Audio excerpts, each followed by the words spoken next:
في يوم من الايام فتحنا عينينا واكتشفنا ان الناس اللي عايشين على الكوكب حاليا هم اخر بشر موجودين عليه. ما بقاش في اي اطفال بتتولد في العالم من 18 سنة. طبعا شايفك وانت بتقول عادي يعني وانا مالي، بل وحتى ممكن تقول لي او نخلص من وجع الدماغ، ولكن الموضوع اخطر بكتير بكتير جدا مما تتخيل. احنا حرفيا هنكون عايشين في عالم بدون مستقبل، عالم بدون امل. اصل اللي هيدفع البشر ان هم يتطوروا واحنا خلاص مفيش مستقبل نسعى ليه؟ انت نفسك اللي هيخليك تطور من نفسك وتسعى في الحياة، وتسعى ليه اصلا والمين؟ ولكن الامل هو حرفيا اخطر شيء في الحياة، لان دي الحاجة اللي بتخلي عندك رغبة في الحياة اصلا، ولو حتى الامل ده كان مجرد وهم، امل مزيف مش اكتر. لكن لو نزعته فالانسان هيتحول لكائن بائس وكئيب بيدور بس على اي متعة ولحظة مؤقتة يهرب بيها من الواقع ومن حياته. وعلشان تقدر خطورة الوضع تعال نتكلم عن فيلم Children of Men اللي بيتكلم عن مستقبل مظلم. ما بقاش في اي اطفال بتتولد في العالم من 18 سنة. الدول كلها بتتدمر من الحروب والشغب ما عدا بريطانيا، هي اللي لسه متماسكه شويه، وعلشان كده الهجره فيها بقت بشكل مرعب ومهول. بنشوف في اول الفيلم مجموعه ناس من كل الاعمار من كل فئات المجتمع وهم واقفين في كافيه، وبنلاقي ان هم زعلانين جدا علشان جه خبر من شويه في التلفزيون ان اصغر انسان موجود في العالم مات بسبب خناقه مع معجب من معجبينه. وشوف بقى الحزن وهو باين على وشهم لاي درجه. في كام حاجه بقى عاوزك تاخد بالك منها علشان تعرف الحل اللي العالم وصل ليه، واولهم الكلب اللي مع الست العجوزه دي، واللي مش هي لوحدها لكن كتير جدا. هنشوف ان الناس اللي في الفيلم بيربوا حيوانات بمختلف انواعها واشكالها، عاوزين حاجه تعوض عندهم ولو جزء بسيط من اللي فقدوه في غياب الاطفال الصغيرين. حتى هنشوف براندات كامله لللبس بتاع الكلاب. بيدخل البطل بتاعنا اللي باين على وشه الكآبه وانه فقد الايمان والامل في الحياه من فتره طويله جدا. بيشوف الخبر زي الناس لكن ما بيهتمش، بياخد القهوه وبيمشي. وعاوزك تركز معايا جدا في تطور وتغيرات وتصرفات سلوكيات البطل بتاعنا طول الفيلم، واللي بنشوف ان هو مدمن خمور لدرجه حتى ان هو لما بيخرج من المحل بيحط خمر على القهوه نفسها، واللي بعدها بثواني معدوده المحل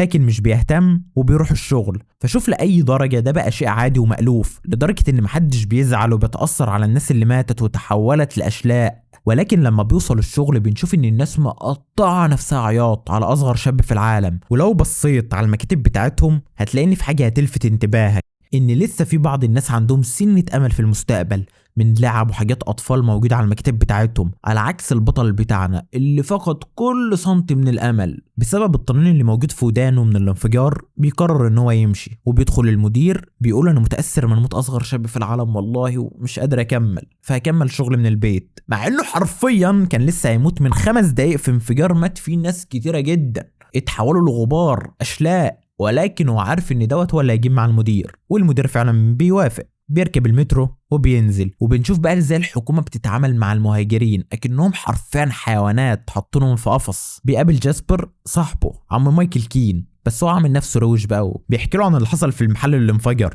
قال له يا عم احمد ربنا ان انت بتشرب الهوا ساده، راجل كبير وبنحبه فهنعديها له. بيوصلوا البيت اللي حرفيا في قلب الغابه، وبنعرف ان هو كان شخص مشهور بيعبر عن رايه في الاحداث السياسيه بالرسم. بيسلم على مرات جاسبر جانيس اللي مشلوله كليا ما بتتكلمش حتى، وبنشوف صورة لبطلنا مع مراته والطفل بتاعهم. واسمع بقى أغرب كلام ممكن تسمعه في حياتك. بنعرف من جاسبر إن الحكومة نفسها بتوزع على الشعب حاجتين، الأولى هي حبوب انتحار للي عاوز يودع الملاعب، والتانية مضادات اكتئاب للي عاوز يعيش. فزي ما قلت لك ما بقاش عند الناس أي أمل أي سعادة، لدرجة إن هم بياخدوا متعتهم الوحيدة من الحياة من مجرد حبوب أو إن هم ينغمسوا في شهواتهم، واللي مع ذلك برضه لسه مجرمين الحشيش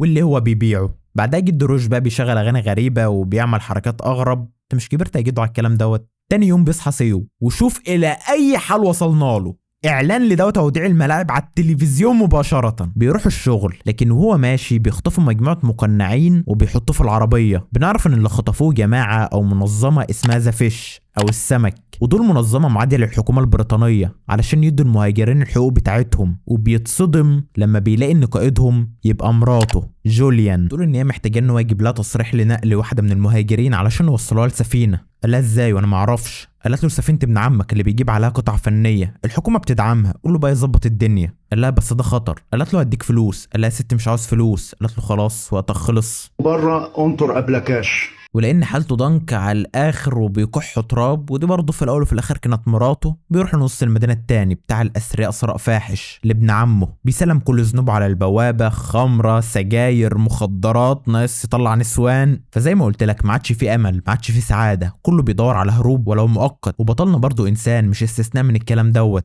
حتى نشوف ان ابن عمه بيلهي نفسه بالفن وبالتحف الفنيه، بيسلم عليه وبياكلوا سوا، بيطلب منه ان هو يجيب له تصريح نقل، بيقول له بص يا صعبه شويه بس ماشي. سيو بيقول له انت ليه مهتم بالتحف اللي بتجمعها وفي حدود 100 سنه بالكتير محدش هيكون موجود على الارض اساسا علشان يشوفها؟ قال له انا ما بفكرش في الموضوع دوت. خد بالك بقى معاه من البالونه اللي على شكل خنزير دي، ودي اشاره لروايه مزرعه الحيوان انيمال فارم، الشعب عاملها على الحكومه. بيقابل واحد من منظمه السمك اسمه لوك، بيدي لسيو الصوره بتاعه الشخص اللي هينقلوه والفلوس. فسيو بيقول له انا ما عرفتش اجيب غير تصريح مرافق، يعني لازم انا بنفسي اللي اكون معاها، بس ايدك بقى على 2000 كمان. بعدها بيقابل مراته وبيروحوا للمكان اللي فيه الشخص اللي هينقلوه، وبنعرف ان الاتنين انفصلوا لما ابنهم الصغير مات بسبب وباء كان بيصيب الاطفال الصغيره. بيوصلوا المكان ومراته بتعرفه على مريم وكي الشخص اللي هينقله. بعدها بيركبوا العربيه وبيفضل بقى يلعب مع مراته. اسف والله لو فتحنا عليكم فات غلط، لكن الحلو ما بيكملش. بيتعرضوا لكمين من جماعه مسلحه ومراته بتموت، بيحاولوا يقتلوها كمان لكن بيوقعهم، وهم بيهربوا بيقابلوا البوليس بيوقفوهم، لكن لوك بيخلص عليهم وبيهربوا. بيروحوا بعدها علشان يدفنوا مراته، بيطلع سيو الخمره، بعدها يولع سيجاره وبينهار على الارض.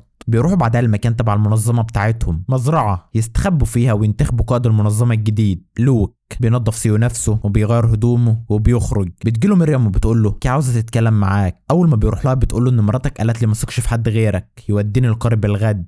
لا انت بتقولي ايه؟ مش فاهم حاجه. فبتصدمه ان بعد 18 سنه من انقطاع الخصوبه في العالم هي حامل في طفل، وبيتصدم بسبب ضباط الشرطه اللي لوك قتلهم بقوا كلهم مطلوبين للعداله. بيتجمعوا في الاوضه ولوك بيقول لهم ان هم المفروض كان هيودوا كي الحامل لمشروع البشريه، وهو المفروض مكان موجود فيه علماء جامدين فشخ بيحاولوا ان هم يشوفوا حل للكارثه اللي حلت على العالم علشان يدرسوا ازاي بقت حامل ويهتموا بالطفل بتاعها. ولكن دلوقتي هم عاوزين يستخدموا الطفل الامل اخيرا ان هم يضغطوا بيه على الحكومه علشان يدوا المهاجرين حقوقهم. لكن كيا ترفض الكلام دوت وهتصر ان هي تروح لمشروع البشريه. فبطلنا يزعق لهم ويقول لهم يا جدعان ايه الهبل اللي انتوا بتعملوه دوت، اعلنوا الطفل للعالم. ولكن لا حياه لمن تنادي، وبيقولوا له ان الطفل دوت هو فرصتنا الوحيده علشان ناخد الحقوق بتاعتنا، وبيقنعوا كيف في الاخر انها تفضل معاهم. بيصحى سيو بالليل وبيلاقي ان الاتنين اللي كانوا على الموتوسيكل اللي قتلوا مراته موجودين تحت. بيتسحب وبيتصنت عليهم، وبيتصدم لما بيلاقي ان لوك نفسه هو اللي دبر موت مراته، وده علشان يسيطر على المنظمه ويستعمل الطفل للضغط على الحكومه، وان بعد ما الدنيا تهدى خالص هيقتلوه هو كمان. فبيطلع يقول اللي سمعوا الكي وبيقرروا ان هم يهربوا. بيعطل باقي العربيات الاول وخد تعالى يا ظفر عابدين، فكده مش هناخد بالنا منك ولا ايه؟ افراد المنظمه بياخدوا بالهم منهم وبيحاولوا ان هم يمسكوهم، والواد الحمار دوت اللي ما بيتعلمش من اخطائه بياخد الباب في وشه تاني.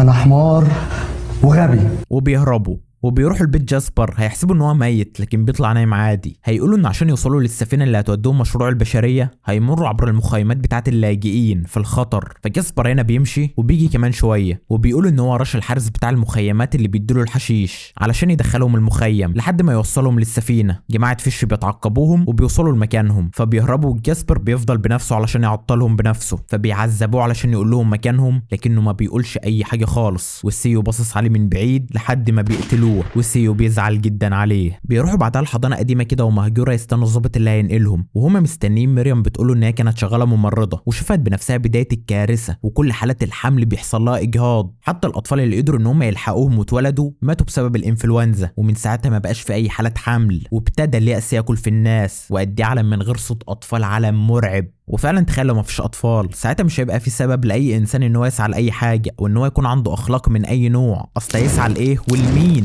ما هو مفيش اسره. اي حاجه ممكن يعملها خلاص كام سنه وهتفنى، محدش هيفتكرها. ده محدش هيكون موجود اصلا علشان يفتكرها. زي ما شفنا سيو وهو بيقول لابن عمه. شوف بقى كده الفريم دوت اكنه حرفيا مقسوم نصين، نص غرق في الماضي والظلام واليأس، والنص التاني بيمثل المستقبل والامل. بيوصل الظابط وبياخدهم يوصلهم. هيجي ألم الولاده الكي وهتفضل تتألم جدا. الظابط هيسأل مالها فيقولوا بطنها بتوجعها بس مش اكتر. بيوصلوا المخيم وبيقول لهم اسالوا عن واحده اسمها ماريكا ديت اللي هتوفر لكم مكان تناموا فيه. بيركبوا الباص مع باقي اللاجئين، والراجل اللي وراه عمال يقول له سيجاره. بعدها مريم بتعمل مشكله مع ضابط التفتيش علشان ما يعرفش ان كي حامل، فبيقبضوا عليها. بيوصلوا وبيقابلوا ماريكا بتوديهم لمكان يناموا فيه. بيدخلوا الاوضه والم الحمل بيشتد جدا على كي. بتقول له يا عم انت خرج الست دي من هنا بسرعه. فبيحاول ان هو يمشيها ولكنها بتفضل تقول له سجاره سجاره. فبيقول لها يا ست خدي العلبه كلها واخفي، وبيديها العلبه كلها. فبعد ما كان على طول بيشرب سجاير خمر علشان يهرب من اليأس والواقع، نسي كل ده تماما لما شاف امل، شاف هدف يسعى ليه وبيولدها. وبنشوف ان هو حرفيا فرحان لاول مره في الفيلم. الصراحه دي تاني مره، الاولى كانت مع مراته قبل ما تموت. تاني يوم بيجي الضابط اللي دخلهم وبيقول لهم ان هو هيحصل حرب بين جماعه السمك والجيش هنا في المنطقه، وهو جه علشان يخرجهم. لكن هيلاحظ ان كي مخبيه حاجه وبتحاول انها تخفيها. هيقولها مخبيه ايه؟ هتقوله مفيش حاجه، لكنه هيشد الغطا ويشوف الطفل ويتصدم هو وماريكا. بس بعدها بيطلع الضابط مسدس وبياخدهم علشان يسلمهم للبوليس بعد ما عرف الجائزه الكبيره اللي عليهم. لكن سيو بمساعده ماريكا اللي بتعمل كل اللي تقدر عليه بتساعدهم ان هم يهربوا منه. وبعدها سيو بيقول لها عاوزين قرب نروح بيه للسفينه، فبتاخدهم علشان توصلهم. ووسط الحرب الشرسه بين الجيش وجماعه السمك في حي اللاجئين بيزوروا الطفل، والناس كلها حرفيا بتقف ساكته وهم مش مصدقين عينيهم. بيبصوا على الامل اللي اتولد من جديد، الشمس اللي طلعت بعد عتمه استمرت 18 سنه. بيروحوا للمركب، بيقفوا في وسط البحر يستنوا سفينه مشروع البشريه. وبنتفاجئ ان بطلنا اتصاب في وسط الحرب،